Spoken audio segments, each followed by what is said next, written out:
الحمد لله وكفى وسلام على عباده الذين اصطفى أما بعد.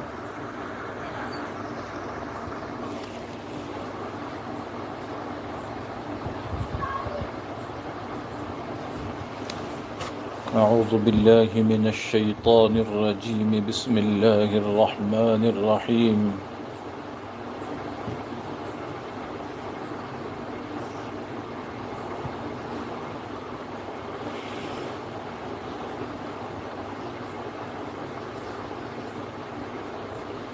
قد أفلح من تزكى. سبحان ربك رب العزة عما يصفون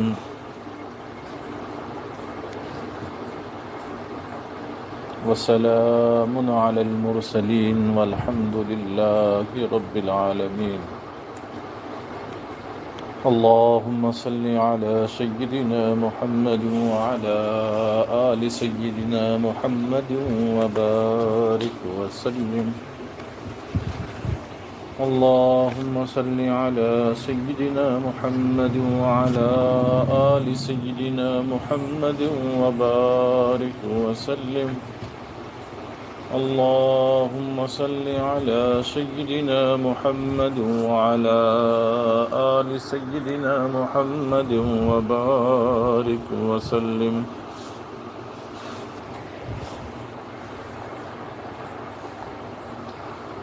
ماہانہ مجلس کا عنوان اصلاح باطن کی فکر کیجیے. اس عنوان سے ہماری یہ ماہانہ مجلس چل رہی ہے.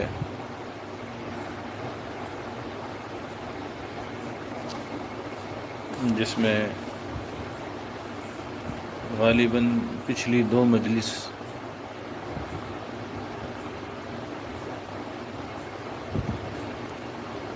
مجلسوں میں اس پر مذاکرہ ہوا.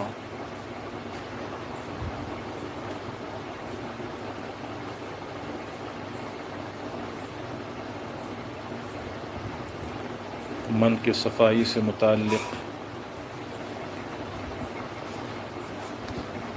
چند باتیں مذاکرے میں آئی. صفائی کرنے کے طریقے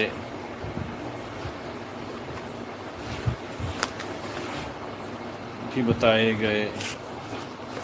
اسی ضمن میں دین کے تمام شعبوں کا تذکرہ ہوا اور یہ بات تاکید سے بتائی گئی کہ دین کے کسی بھی شعبے سے ہمیں دوری اختیار نہیں کرنی بلکہ اس کا معاون بننا ہے اور دعاؤں کا اہتمام کرنا ہے.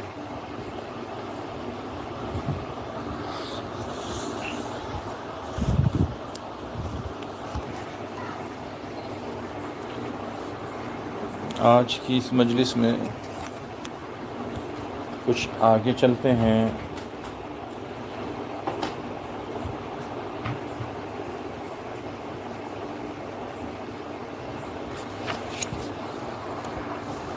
اکابر علماء دیوبند جو ہمارے سروں کی تاج ہے،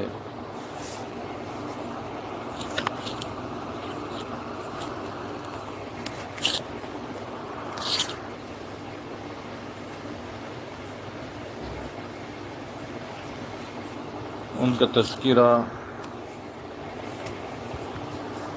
ہمارے اس موضوع سے متعلق اور چند باتیں.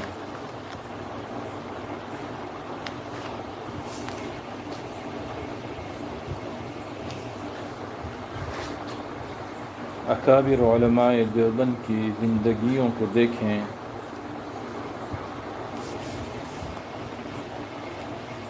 جس کو دیکھیں انشاءاللہ ان میں ہم ذکر کا اہتمام پائیں گے.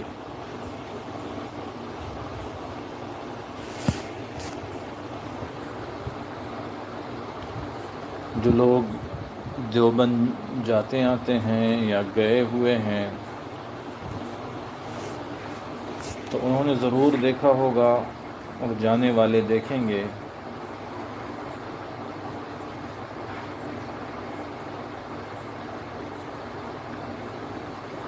تو وہاں تمام تر اکابرین کے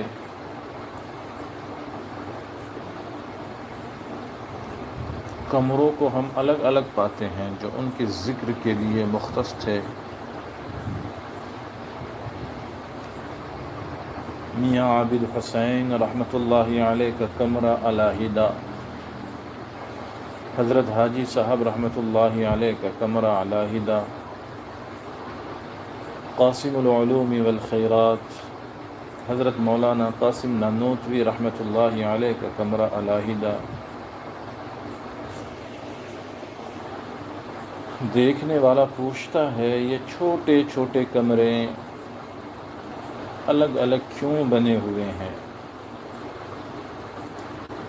تو معلوم ہوتا ہے کہ وہ یہاں بیٹھ کر اللہ اللہ اللہ کیا کرتے تھے۔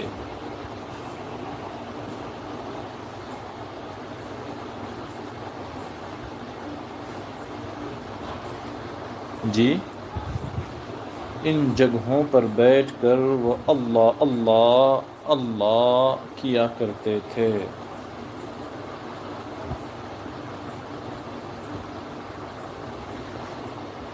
حضرت جی دامت برکاتہم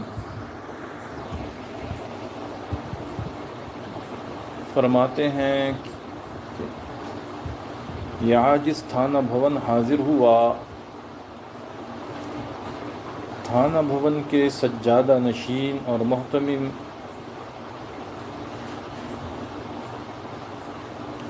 فرمانے لگے کہ ہم نے آپ کے سونے کا انتظام کر دیا ہے۔ چنانچہ وہ مجھے لے کر ایک چھوٹے سے کمرے میں لے گئے اور کہا کہ آپ یہاں سو جائیں۔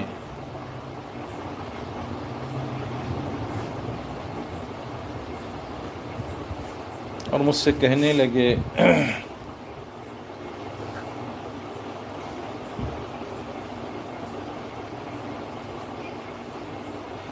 یہ کمرہ اصل میں حضرت حاجی امداد اللہ مہاجر مکی رحمۃ اللہ علیہ کا تھا۔ سبحان اللہ۔ محتمم صاحب کہنے لگے کہ یہ جو کمرہ ہے یہ حضرت حاجی امداد اللہ سید الطائفہ رحمۃ اللہ علیہ کا کمرہ تھا۔ سبحان اللہ۔ آج آپ کے آنے کی وجہ سے ہم نے اس کو کھول دیا ہے اور آپ کا بستر یہاں لگوا دیا۔ تو آج بھی ان بزرگوں کی وہ جگہیں موجود ہیں جس کو انہوں نے اللہ کی یاد کے لیے مختص کیا ہوا تھا۔ تو یہاں سالکین اور سامعین سے عرض یہ کرنا ہے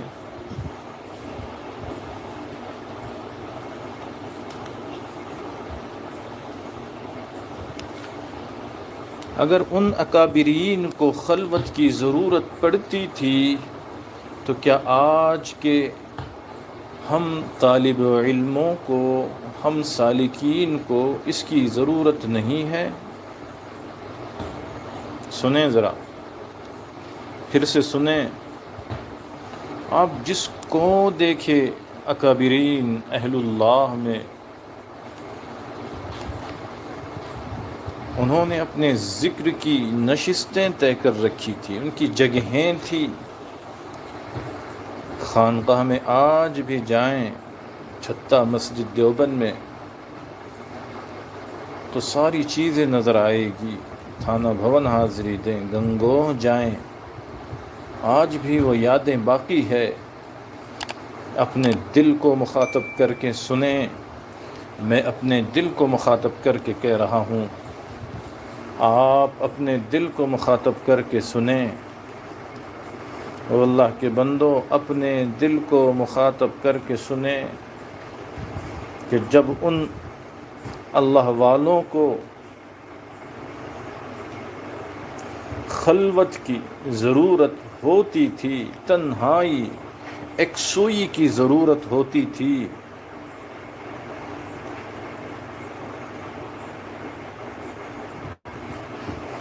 تو پھر ہمارے لیے، ہم کمزوروں کے لیے، ہم بیماروں کے لیے،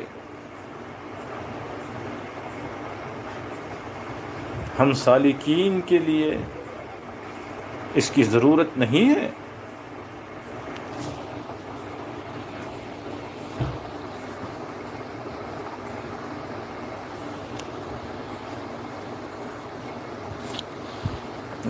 ذکر کو اہم نہ سمجھنے کی وجہ سے معمولات ہی نہیں کرتے۔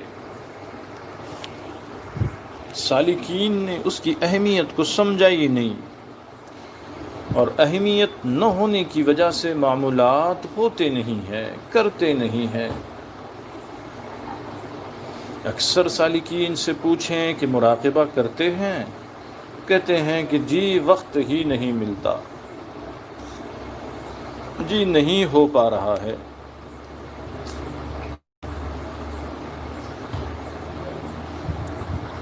سچ پوچھئے تو وقت تو ملتا ہے، اور بہت ملتا ہے، وقت تو بہت ملتا ہے، لیکن دل میں اس کی اہمیت نہیں ہے، اور اس کو ہم نے ایک نفلی سا کام سمجھ لیا ہے۔ سنیں اس جملے کو بھی غور سے، ہم نے اس کو ایک نفلی کام سمجھا ہے، کریں تو ٹھیک، نہ کریں تو ٹھیک۔ کوئی بندہ بہت فارغ ہو، جس کو کوئی کام نہیں ہے، وہ کرے گا اللہ اللہ، وہ کرے گا ذکر، وہ بیٹھے گا اللہ کی یاد میں۔ نہیں اللہ کے بندو، نہیں اللہ کے بندو، نہیں، ایسا نہیں ہے۔ یکسوئی سے اللہ کی یاد میں بیٹھنے سے تزکیہ ہوتا ہے،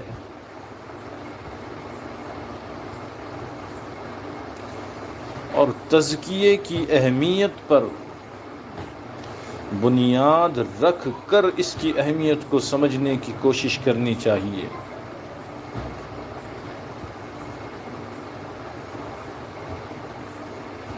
اور جو وظائف دیے جاتے ہیں، جو اوراد دیے جاتے ہیں،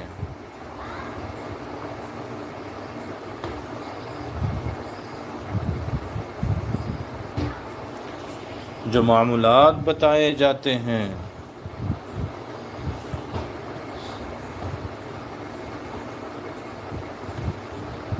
جی وہ انتہائی اہم ہوتے ہیں۔ ان کی وجہ سے پھر باطن میں نور آتا ہے۔ سبحان اللہ۔ جس کو باطن کی فکر ہوگی، جس کو اندر کے مایا کی فکر ہوگی، اہمیت ہوگی، تو وہ پھر معاملات کو بھی اہمیت دے گا۔ کیوں؟ اس سے باطن میں نور پیدا ہوتا ہے۔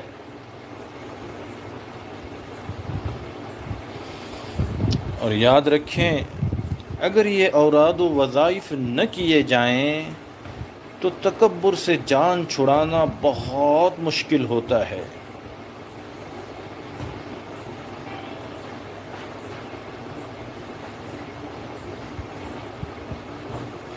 یہ جو ہے نا تا کاف با را، یہ اندر سے نہیں نکلتا۔ کوئی کتنا علم حاصل کر لیں، اس کے باوجود یہ ہوتا ہے۔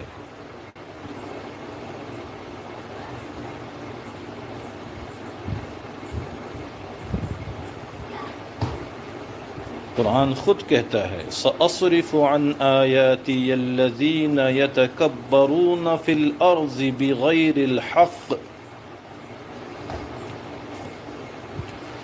ہم اپنی آیات سے پھیر دیتے ہیں ان لوگوں کو جو زمین میں ناحق تکبر کرتے ہیں۔ اللہ اکبر، سأصرف عن آیاتی الذین، یاد رکھنا عبادت کے باوجود تکبر آتا ہے۔ جی، عبادت کے ساتھ ساتھ تکبر آتا ہے اور اس سے جان چھڑانی مشکل ہو جاتی ہے۔ تکبر کے بالمقابل تواضع ہے، اور تواضع کا حاصل کرنا انتہائی ضروری ہے۔ اب کیسے حاصل کریں گے؟ یہی اسباق، یہی سلوک، یہی طریقہ کبر سے جان چھڑانے کا ذریعہ بنتا ہے۔ لکھ لیں ان باتوں کو دل و دماغ میں۔ تکبر سے جان چھڑانے کا طریقہ یہی بنتا ہے۔ یہ جو سبق ہمیں دیا جاتا ہے، یہ جو ہمیں سلوک طے کرایا جاتا ہے، یہی جو ہے تکبر سے جان چھڑانے کا ذریعہ بنتا ہے۔ اور محنت کے بعد، سچی طلب کے بعد، صحیح نگرانی کے بعد بندہ پھر ایسے مٹ جاتا ہے کہ اس کے اندر تواضع آ جاتی ہے۔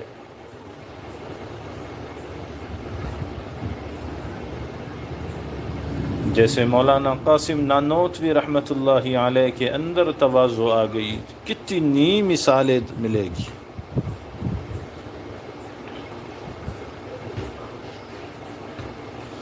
ایسے مٹے ہوئے تھے کہ لوگ ان کو پہچان بھی نہیں پاتے تھے۔ سنو او اللہ کے نیک بندو، تصور کریں حضرت مولانا قاسم نانوتوی رحمۃ اللہ علیہ کی شخصیت کا، اور پھر یہ سنیں کہ انہوں نے اپنے آپ کو بالکل مٹا دیا تھا۔ ایسے مٹے ہوئے تھے کہ لوگ ان کو پہچان بھی نہیں پاتے تھے۔ اللہ اکبر۔ اور یہاں ہٹو بچوں کا چکر ہمیں بہت اچھا لگتا ہے۔ آگے پیچھے قافلے چلیں اور شور شرابہ ہو، نعرے لگیں۔ حضرت بالکل درویش آدمی، حتیٰ کہ جب شاہ جہاں پور گئے، حضرت ایک پروگرام میں، ایک مباحثے میں حصہ لینے کے لیے، تو حضرت نے سرائے میں ایک کمرہ بک کروایا اور وہیں جا کر رک گئے اور آرام کر لیا۔ یہ خبر عام ہو گئی تھی، شہرا تھا، حضرت آ رہے ہیں، حضرت آ رہے ہیں۔ تو لوگ استقبال کے لیے پہنچے، وہ ڈھونڈتے رہ گئے، وہ ڈھونڈتے رہ گئے،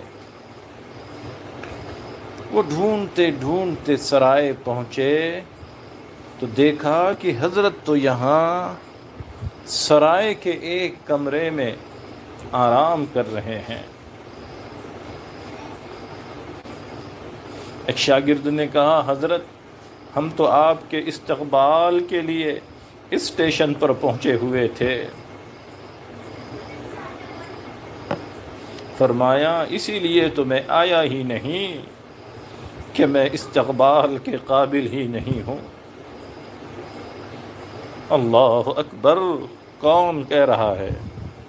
او سالکین، کون کہہ رہا ہے؟ بانی دارالعلوم دیوبند، قاسم العلوم والخیرات،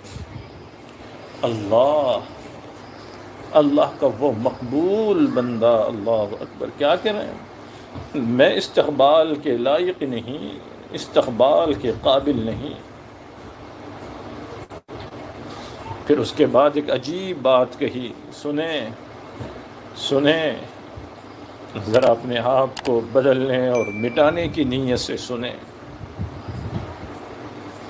فرمایا چند لفظ پڑھ لیے ہیں، اللہ اکبر، ہم نے تو چند لفظ بھی ڈھنگ سے نہیں پڑھے ہیں۔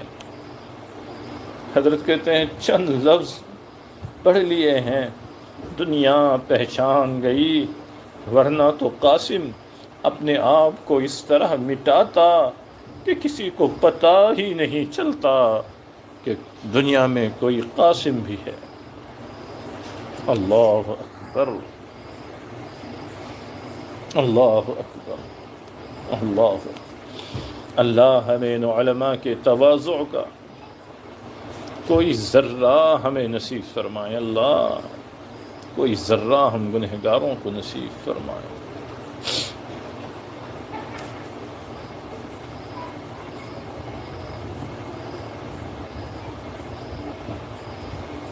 اللہ اکبر، یہ ہے اصل مقصود، ایسی تواضع ہو دل میں کہ بندہ سوچے اپنے آپ کو کہ ایسے مٹاؤں کسی کو پتہ ہی نہ چلے، اور یہ اس محنت کے بغیر نہیں ہوتا، بہت مشکل، بہت مشکل، بہت مشکل۔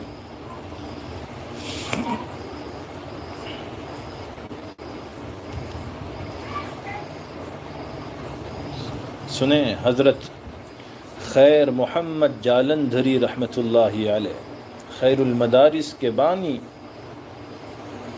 ایک مرتبہ حدیث پاک پڑھا رہے تھے، درمیان میں کوئی اشکال پیدا ہوا اور وہ اشکال رفع ہی نہیں ہو رہا، کتاب کو بار بار دیکھا، حاشیہ بھی دیکھا، لیکن ذہن میں کوئی بات آ نہیں رہی۔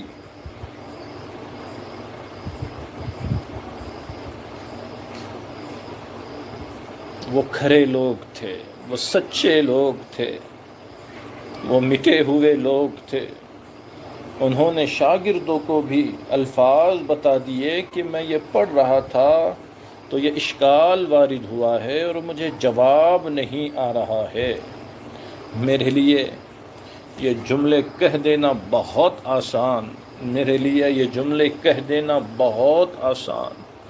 ایک استاد اپنے شاگردوں سے کہیں اللہ اکبر کہ میں ان الفاظ کو پڑھ رہا ہوں لیکن مجھے اشکال وارد ہو رہا ہے اور ذہن میں جواب نہیں آ پا رہا ہے۔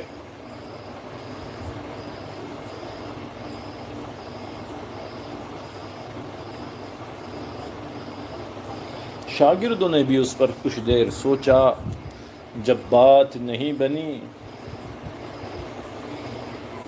تو حضرت مولانا خیر محمد جالندھری رحمۃ اللہ علیہ فرمانے لگے کہ اچھا وہ جو فلاں مولانا ہیں میں ذرا ان سے پوچھ کے آتا ہوں، جان نکل جائیں گی ہماری، جان نکل جائے گی ہماری،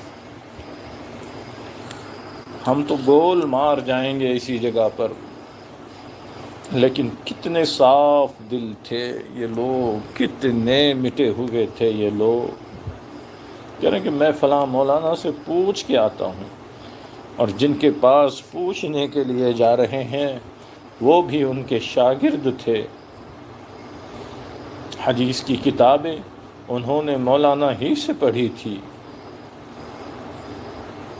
اور حضرت ہی کے پاس خدمت انجام دیا کرتے تھے۔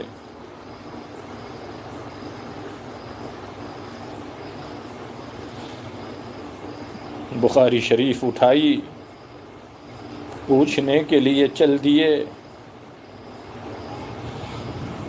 ایک طالب علم آگے ہو کر بھاگا اور جا کر کے اطلاع دی، ہمارے شیخ جا رہے ہیں، میں ذرا جا کے بتا دوں، اور بتا دیا کہ حضرت تشریف لا رہے ہیں۔ آپ سے بات کرنا چاہتے ہیں۔ انہوں نے اپنا درس موقوف کیا، وہ بھی باہر برآمدے میں نکل آئے۔ اب استاد اور شاگرد کی برآمدے میں ملاقات۔ استاد کے ہاتھ میں بخاری شریف پکڑی ہوئی ہے اور اپنے شاگرد سے فرماتے ہیں، مولانا یہ اشکال وارد ہو رہا ہے، سمجھ نہیں آ رہی ہے، آپ ذرا مجھے سمجھا دیں۔ اللہ اکبر، اللہ اکبر۔ کہہ دینا بہت آسان ہے، بہت آسان۔ ہماری انا یہ کام ہم کو نہیں کرنے دیتی۔ میں چھوٹوں کے پاس کیوں جاؤں؟ میں جاؤں، میری عزت خاک میں مل جائے گی۔ او اللہ کے نیک بندو، اگر ہم نے اتنا ہی عزت کا خیال کیا تو ڈر ہے کہیں ہماری شخصیت نہ خاک میں مل جائے اللہ کی نظر میں۔ اب انہوں نے بخاری شریف دیکھی، عبارت پڑھی، جواب ذہن میں آ گیا، تازہ تازہ پڑھا ہوا تھا۔ جب جواب ذہن میں آ گیا تو کہنے لگے، حضرت جب میں آپ کے پاس پڑھتا تھا اس وقت اس جگہ پر پہنچ کر آپ نے اس کا جواب یہ ارشاد فرمایا تھا، اور پھر وہ جواب نقل کرنے لگے۔ تھے تو اسی استاذ کے شاگرد نا، ان میں بھی کتنی تواضع تھی، اپنی طرف سے نہیں کہا، کتنے پیارے انداز میں کہا کہ حضرت جب میں پڑھ رہا تھا تو اس جگہ آپ نے اس طرح سے تقریر فرمائی تھی، اس طرح سے مسئلے کا حل فرمایا تھا، آپ کا اس طرح پڑھایا ہوا تھا۔ اللہ، یہ ہوتی ہے تواضع۔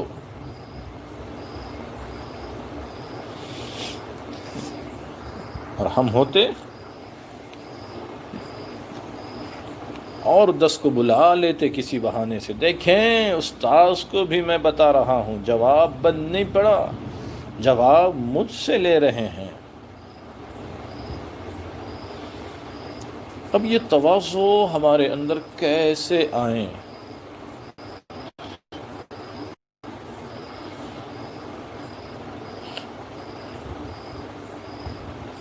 تو اسی تواضع کے پیدا کرنے کے لیے، ہمارے اندر کے کبر کو کچلنے کے لیے مجاہدے اور اسباق کروائے جاتے ہیں۔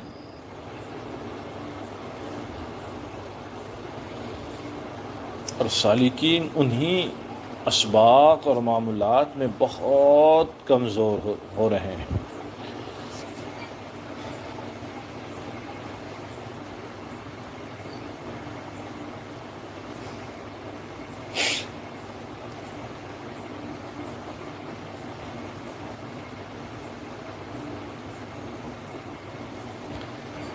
اور بعض جگہ سالکین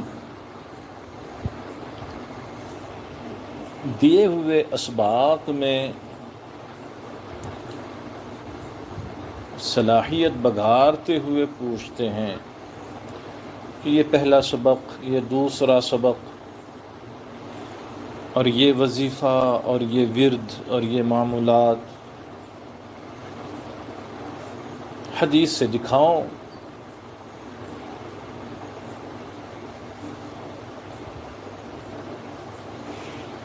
قرآن سے بتاؤ تو پھر ہم مانیں گے۔ تو اللہ کے بندو، آپ کو کہا کس نے ہے کہ اس راستے پر زبردستی کسی کے پیچھے لگ جائیں؟ اگر اپنی فکر ہے، اپنی اصلاح کی فکر ہے، تو مریض کی حیثیت سے آئے ہو تو طبیب کی بتائے ہوئے نسخوں پر عمل کرو، شفا یابی ملے گی۔ اور اگر اسی میں کھوئے رہو گے کہ حدیث سے دکھاؤ، تو مطلب یہ ہے کہ آپ نے اس کی حقیقت کو سمجھا ہی نہیں۔ اب اگر کوئی آپ سے یہ کہہ دے کہ تم صحائے ستہ کے نام ہی حدیث سے دکھاؤ. آپ حدیث سے ثابت کر دیں کہ سیدنا ابو بکر صدیق رضی اللہ تعالیٰ عنہ نے بخاری شریف پڑھی تھی.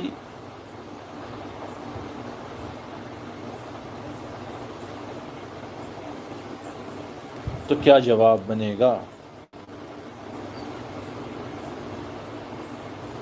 تو یہ سارے سوالوں میں الجھنا نہیں ہے. مشائخ، امت کے مشائخ اس بات پر متفق ہیں کہ جو بندہ اپنے اندر سے باطنی بیماریوں کو دور کرنا چاہتا ہے اسے یہ ذکر و مراقبے کرنے پڑیں گے. جی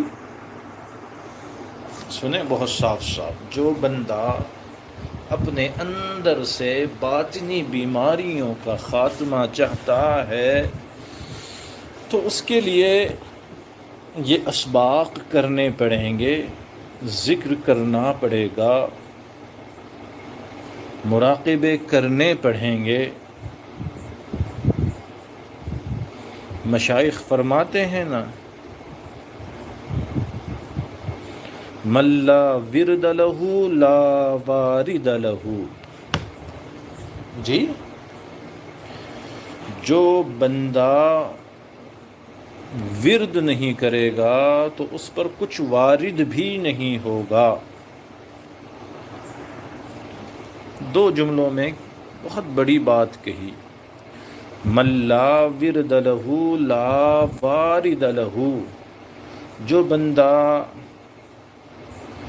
ورد وظیفہ نہیں کرے گا اس پر کوئی چیز وارد بھی نہیں ہوگی، نازل بھی نہیں ہوگی. اور آزما کے دیکھ لیں،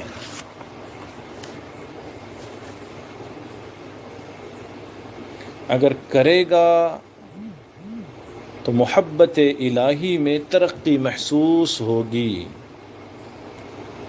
جی ورنہ تو عبادات کرنی مشکل ہو جاتی ہے. جی اچھوں کے لیے عبادت کا کرنا مشکل ہو جاتا ہے.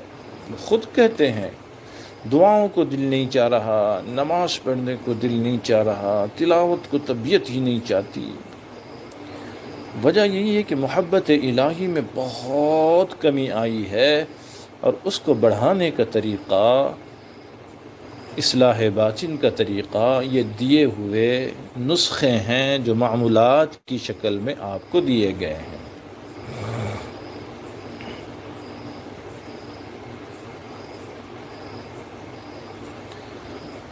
اچھا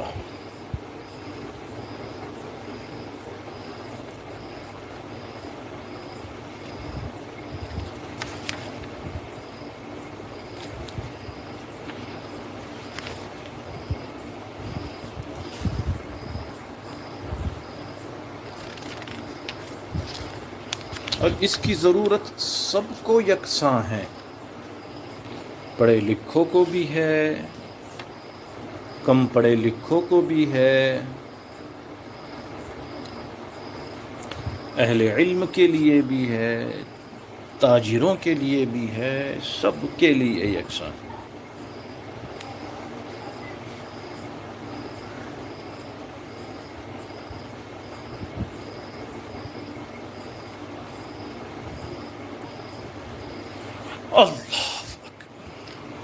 حضرت خواجہ محمد معصوم رحمۃ اللہ علیہ فرماتے ہیں کہ ہمارے مشائخ نے اللہ تبارک و تعالی سے ایسا طریقہ مانگا ہے جس میں سالک کی سستی کے سوا کوئی چیز رکاوٹ نہیں بن سکتی. اور ایک مرتبہ سنیں، یاد رکھیں، تصوف و سلوک میں آگے بڑھنے میں سالک کی سستی کے علاوہ اور کوئی چیز رکاوٹ نہیں بنتی.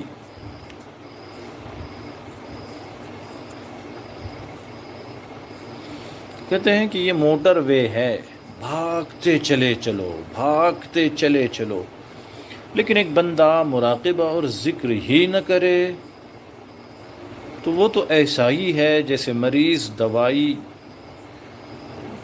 کھائے ہی نہیں جی، تو اس کو شفا کیسے ملے گی؟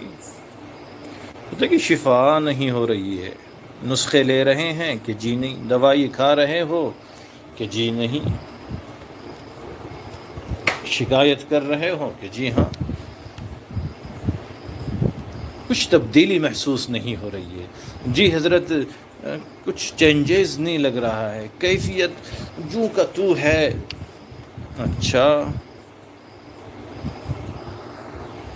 مراقبہ جی وہ نہیں ہو رہا ہے، ذکر کبھی ہو رہا ہے، درود شریف کبھی چھوٹ رہا ہے، وقوف قلبی یاد ہی نہیں رہتا ہے، صرف اور صرف ہماری سستی ہی کی وجہ سے رکاوٹ ہوتی ہے، یاد رکھیں۔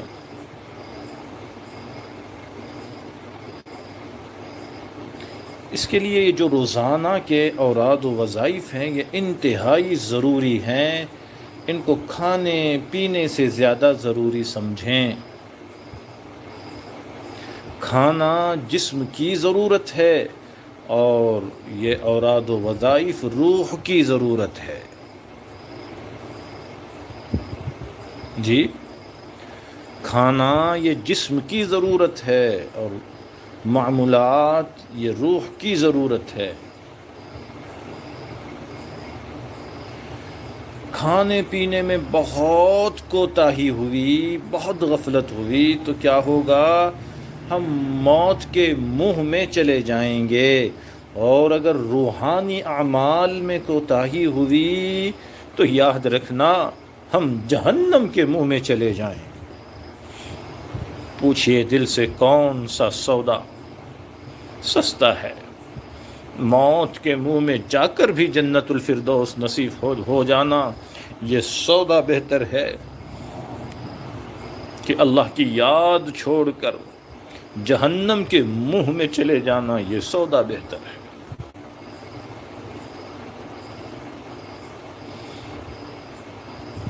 اللہ معاف کریں، چائے کو جتنی ہم اہمیت دیتے ہیں اتنی بھی اہمیت ہمارے پاس مراقبے کی نہیں ہے۔ چائے کے ایک کپ کے برابر تو اہمیت دیں۔ روزانہ دیکھنے میں آتا ہے کہ چائے کے کپ کے بغیر کئی لوگوں کو چین ہی نہیں آتا۔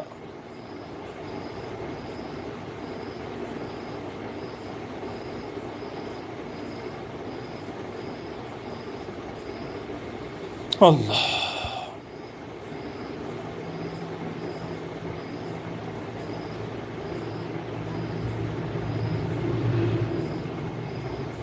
جس طرح ہم نے کھانے کی ترتیب بنائی ہوئی ہے نا، 3 وقت کھائیں گے، 4 وقت کھائیں گے، 6 وقت درمیان میں چائے نوشی ہوگی، کاش ہائے کاش ہائے کاش ہم روحانی کھانوں کی بھی ترتیب بنا لیتے، طے کر دیتے جی، کچھ تو اہتمام ہم روحانی غذا کا بھی کر لیتے ہیں کہ ہمیں دن میں 3 مرتبہ روحانی غذا لینی ہے، ہر حال میں لینی ہے۔ فجر سے پہلے کریں ذکر و مراقبہ، فجر کے بعد کریں، عصر کے بعد کریں، مغرب بعد کریں، عشاء کے بعد کریں، 2 وقت طے کر لیں، 2 وقت طے کر لیں کہ ہمیں ان اوقات میں پابندی سے روحانی غذا لینی ہے جی۔ اور پھر دیکھیں اللہ ہماری شکایات دور کرتا ہے کہ نہیں۔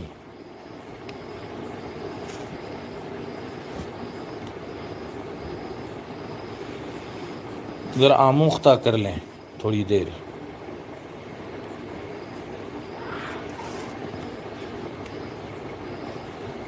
جو انسان بیعت ہوتا ہے اس کو 6 باتیں سمجھائی جاتی ہے. جی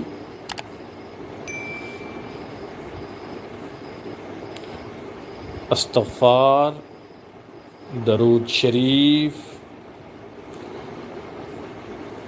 قرآن پاک کی تلاوت، وقوف قلبی، مراقبہ، صحبت شیخ یا رابطہ شیخ. جی یہی تو بتایا جاتا ہے نا. ان میں سے 5 چیزیں اوراد و وظائف ہیں اور 1 سبق ہے. سنیں، ان میں سے 5 چیزیں اوراد و وظائف ہیں اور 1 سبق ہے جس کو لطیفہ قلب کہتے ہیں. جب سالک محنت کرتا ہے تو پھر سبق بدلتا چلا جاتا ہے. صرف 1 سبق ہے اور باقی اوراد و وظائف ہیں. اگر کسی سے پوچھیں تو کہتے ہیں کہ میں 6 سبق کر رہا ہوں. بھائی سبق 6 نہیں، سبق 1 ہی ہے جس کو لطیفہ قلب کہا گیا. تو جو سبق دیا گیا اس پر محنت کریں اور اس پر آگے بڑھنے کی کوشش کریں. اللہ تعالیٰ سے دعائیں مانگیں. جب فکر لگ جاتی ہے اللہ تعالیٰ بھی راستہ آسان فرما دیتے ہیں. ایک اور چیز، زمانہ طالب علمی میں ذکر و سلوک کی اہمیت.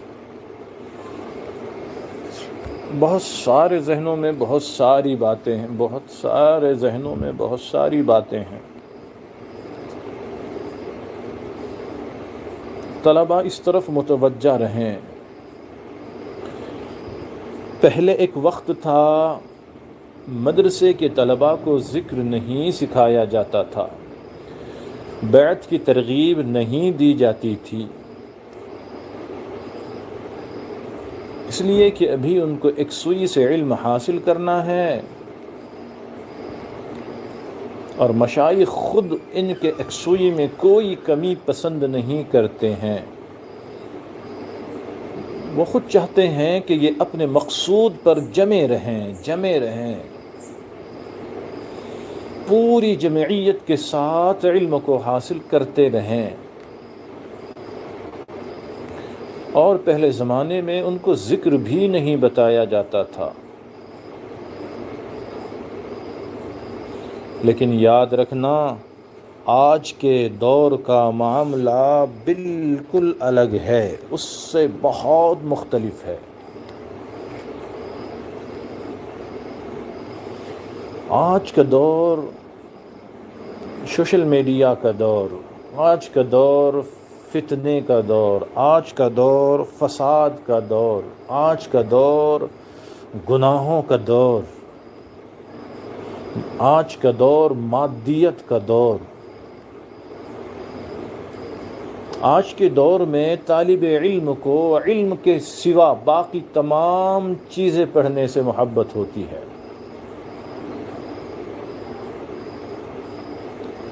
اسی وجہ سے کتاب پڑھتا ہے بھول جاتا ہے، سبق یاد کرتا ہے بھول جاتا ہے. وجہ کہ خارجی چیزوں کی طرف اس کی بہت توجہ ہو گئی ہے، اتنا الجھ گیا کہ اسے پڑھنے کی طرف ایک سوئی نہیں ملتی، اس کا دل ہی نہیں چاہتا پڑھنے کو. روزانہ کا تجربہ ہے، کتنے طلبہ ایسے ہیں جو یہ کہتے ہیں کہ کلاس میں جاؤں تو اونگ آ جاتی ہے، نیند آ جاتی ہے، نہ تکرار ہوتا ہے نہ مذاکرہ، بس سال یوں ہی گزر جاتا ہے. اب یہ بچہ جو پڑھ بھی ٹھیک سے نہیں رہا،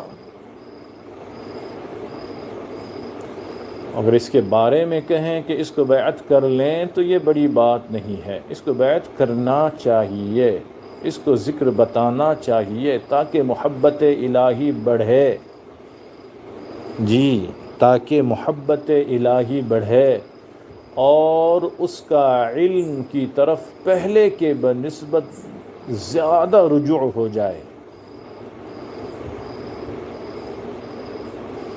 حضرت جی فرماتے ہیں کہ ہمارے تجربے میں یہ بات آئی ہے کہ جن مدارس کے طلباء سلسلے میں داخل ہوتے ہیں، بیعت ہوتے ہیں، ان کے اندر عبادت کا بھی شوق آ جاتا ہے، وہ اپنی کتابوں کے مطالعے میں بھی پہلے کی بنسبت بہت بہتر ہو جاتے ہیں۔ ان کے اساتذہ بتاتے ہیں کہ جب سے طلباء ذکر کی طرف متوجہ ہوئے ہیں تب سے علم کی طرف ان کی دلچسپی زیادہ ہو گئی ہے۔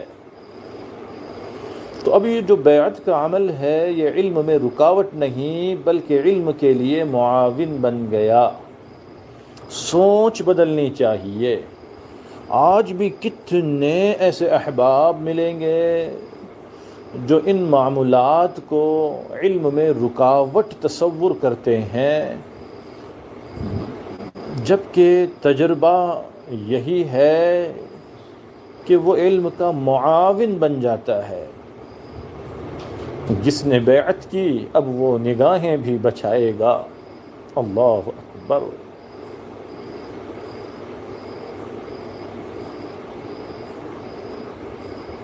جب سوء حفظ کی شکایت کی گئی تو ترک معاصی کی وصیت کی گئی۔ اللہ اکبر۔ ساری نحوستیں، میموریاں جو خالی ہو گئی، یادداشت کے جو جنازے نکل گئے، اس کی وجہ گناہ ہی تو ہے۔ بدنگاہی، امرت پرستی، راستے سے عورتوں کو گھورنا، یہ سب ہی تو وجہ بنتی ہے۔ گناہ گناہ گناہ۔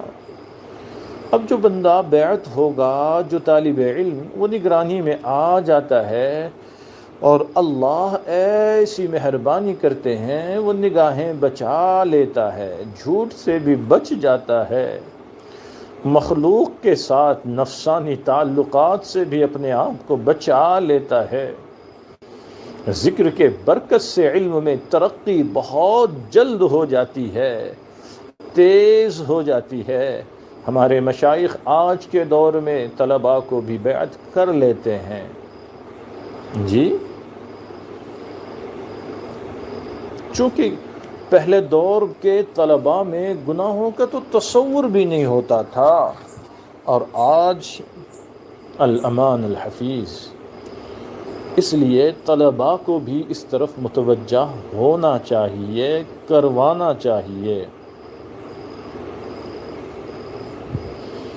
اور مشائخین طلباء کو بہت لمبے لمبے وظیفے نہیں دیا کرتے۔ اگر ایک طالب علم ہے تو اس کو کوئی گھنٹوں مراقبہ کرنے کی ضرورت نہیں۔ دوران سال وہ ہر نماز میں چند منٹ پہلے آنے کی عادت ڈالیں۔ یہ تو اب کوئی مشکل کام نہیں ہے۔ ہر مدرسے میں اذان کے وقت چھٹی ہو جاتی ہے، تو 15-20 منٹ پہلے آئیں نا، اور اسی میں وہ مراقبہ کر لیں۔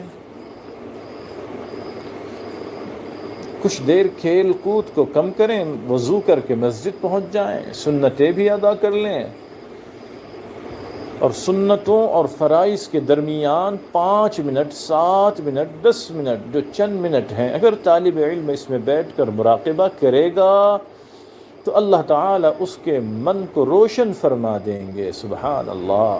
اب یہ کون سا مشکل کام ہے؟ اگر طالب علم کہے کہ میرے پاس فرصت نہیں، بھائی، اگر سالک کہے کہ میرے پاس فرصت نہیں، بھائی نماز تو پڑھنی ہے، چاہے تو وقت نکال سکتے ہیں۔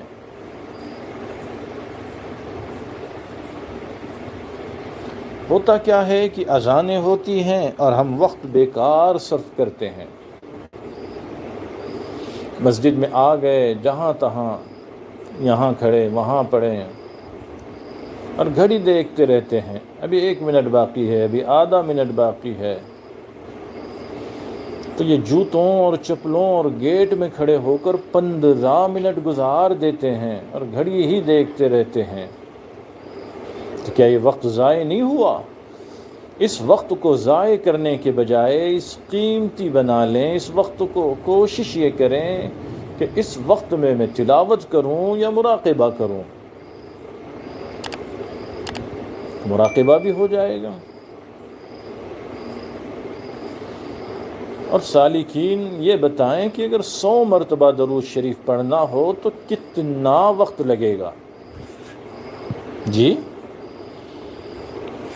اگر درود شریف ہمیں 100 مرتبہ پڑھنی ہے تو کتنا وقت اس میں لگتا ہے؟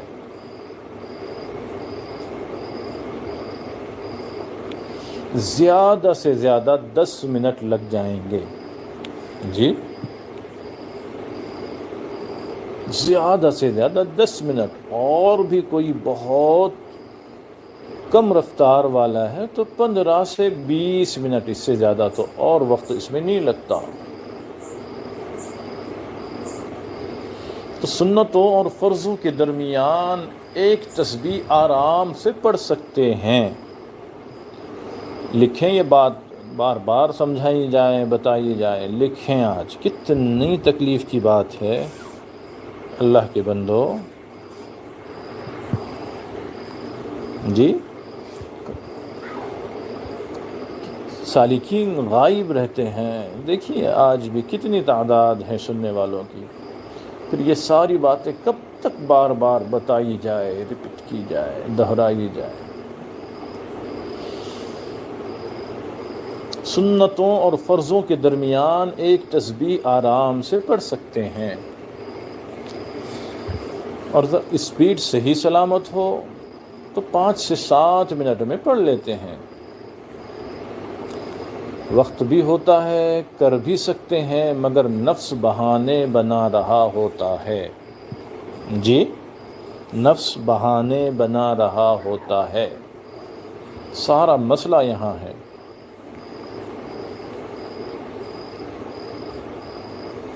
آج سے ہم اپنے دلوں پہ یہ ارادہ کر لیں، ہم نفس کو بہانے بنانے کی اجازت نہیں دیں گے۔ طے کر لیں سب، ہم نفس کو بہانے بنانے کی اجازت نہیں دیں گے۔ کچھ بھی ہو جائیں، ہم معمولات پر پابندی سے عمل کریں گے۔ کھانا تو قربان کر دیں گے، اپنے معمولات کو قربان نہیں ہونے دیں گے۔ جی،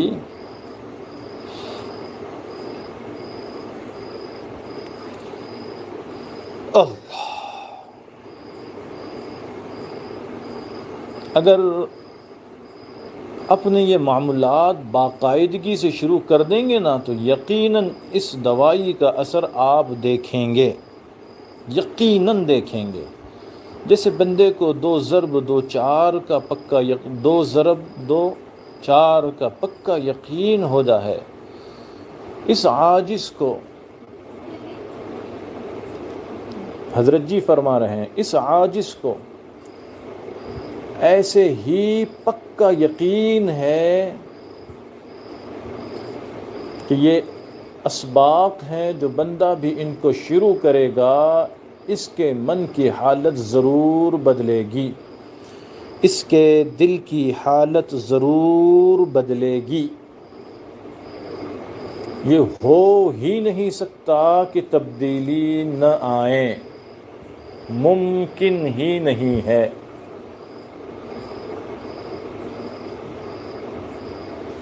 اور حضرت جی فرماتے ہیں کہ یہ کوئی نئی گولی، نئی ٹیبلٹ تھوڑی ہے جو آج کل نکلی ہو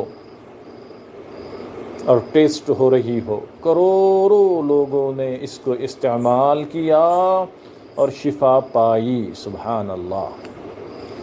اور انہوں نے یہ بات ہم تک پہنچائی کہ اگر تم بھی اس کو استعمال کرو گے تو شفا پا جاؤ گے۔ یہ اوراد اور یہ وظائف ہوتے ہیں، یہ معمولات ہوتے ہیں۔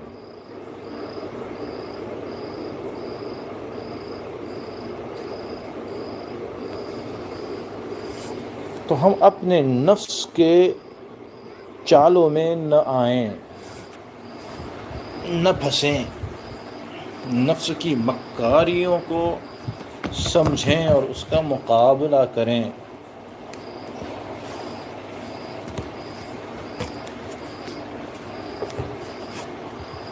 اللہ اکبر۔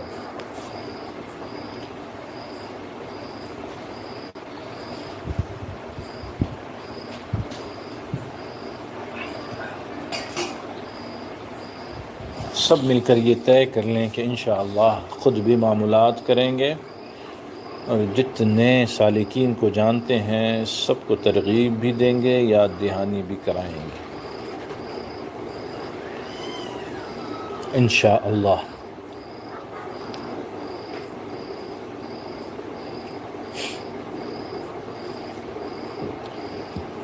جتنے سالکین حاضر ہیں آج، یوٹیوب چینل پر 50 موبائل کنیکٹ ہے۔ اب 50 موبائل پر 100 لوگ بھی ہو سکتے ہیں، 200 بھی ہو سکتے ہیں، اللہ بہتر جانے۔ مکسلر پر جو احباب ہوں گے جو سالکین ہیں، ان سے درخواست ہے کہ آج اس کے پرسنل پر ذہن میں اگر کوئی مناسب مشورہ، مناسب رائے ہو سلسلے سے متعلق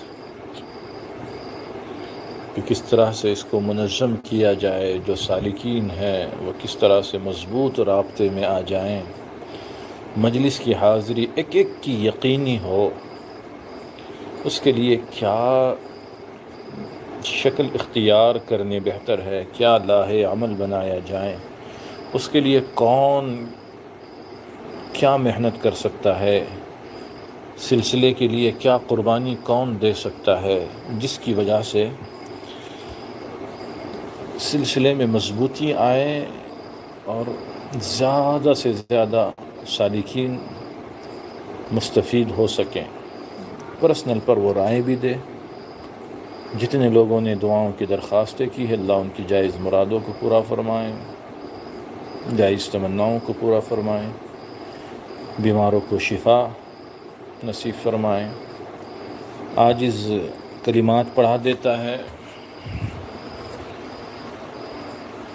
توبہ والے توبہ کی نیت، اور بیعت ہونے والا کوئی بندہ بندی ہو تو وہ بیعت کی نیت سے پڑھیں،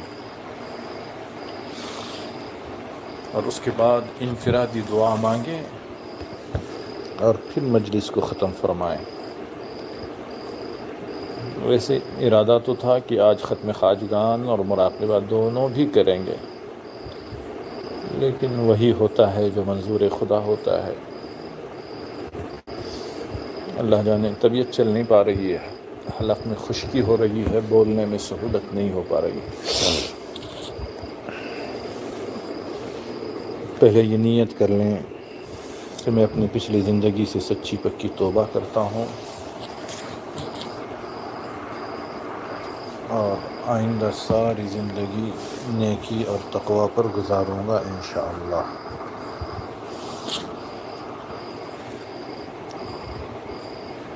جیسی نیت ہوتی ہے اللہ اس طرح سے مرادیں پوری فرماتے ہیں۔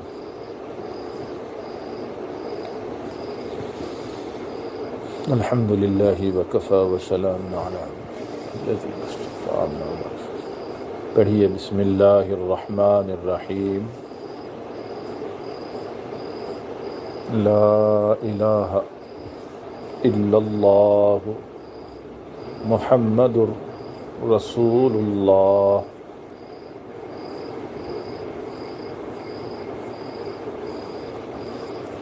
آمنت باللہ وملائکتہ وکتبہ ورسلہ والیوم الآخر والقدر خیرہ وشرہ من اللہ تعالی والبعث بعد الموت۔